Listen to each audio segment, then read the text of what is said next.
यज्ञ कुंड को पृथ्वी की नाभि कहा गया है। नाभि से ही गर्भस्थ शिशु को पोषण मिलता है। पृथ्वी पर स्थित प्रकृति चक्र यानी इकोलॉजिकल सर्कल का संतुलन यज्ञीय प्रक्रिया से ही होता है। माता भगवती देवी शर्मा। पुस्तक का नाम यजुर्वेद भाग 2। पुस्तक परिचय। वेद दीर्घ काल तक भारतीय जनजीवन की अंग रहे हैं। आज यह समझा जाता है कि भारतीय जनजीवन भी वेद विज्ञान से बहुत दूर जा पड़ा है, किंतु यजुर्वेद वेद का एक ऐसा प्रभाग है जो आज भी जनजीवन में अपना स्थान किसी न किसी रूप में बनाए हुए है।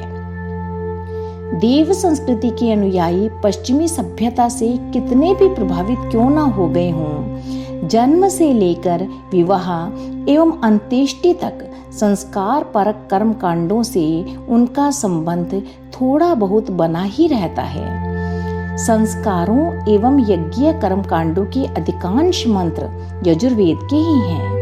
उनकी मंत्र शक्ति एवं प्रेरणा का संपर्क भारतीय जनजीवन के साथ निरंतर बना ही हुआ है। आपके समक्ष प्रस्तुत है एक दिव्य पुस्तक यजुर्वेद संहिता।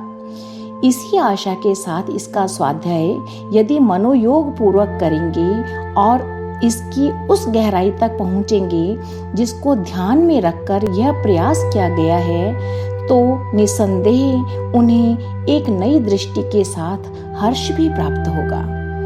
पुस्तक के कुछ अंश। वेदों को यज्ञ से संबंधित माना जाता है। पाणिनि ने यज्ञ को व्युत्पत्ति यज धातु से की है। ब्राह्मण ग्रंथों में यजुष को यज धातु से संबंध कहा गया है। इस प्रकार यजुः, यज तथा यज्ञ तीनों एक दूसरे के पर्याय हो जाते हैं। यजुर्वेद में जो कुछ भी प्रतिपादित है उसी से यज्ञ का यजन किया गया।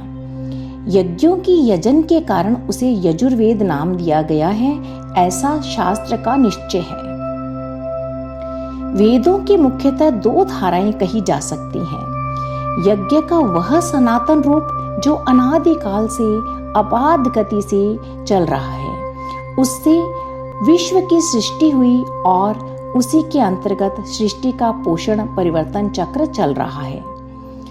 यज्ञ का अलौकिक रूप जो संकल्प पूर्वक किया जाता है, उसके अंतर्गत अग्निहोत्रादि विविध यजन कर्मकांड आते हैं तथा लोक व्यवहार में जीवन यज्ञ के रूप में जो अनिवार्यतः प्रयुक्त होता है। इस लौकिक यज्ञ प्रक्रिया का मूल सूत्र है अपने अधिकार क्षेत्र की श्रेष्ठतम वस्तु को देव कार्यों अथवा लोक मंगल के लिए समर्पित कर देना।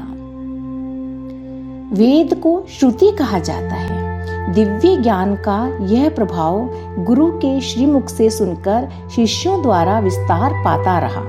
महर्षि वेद व्यास ने उसे 4 प्रभागों में संपादित करके व्यवस्थित किया। यजुर्वेद की शाखाओं का विस्तार महर्षि वैशंपायन के शिष्यों के द्वारा होता रहा। इन शाखाओं की संख्या तो बहुत कही जाती है, किंतु अभी तक उनके प्रामाणिक सूत्र प्राप्त नहीं हो सके हैं।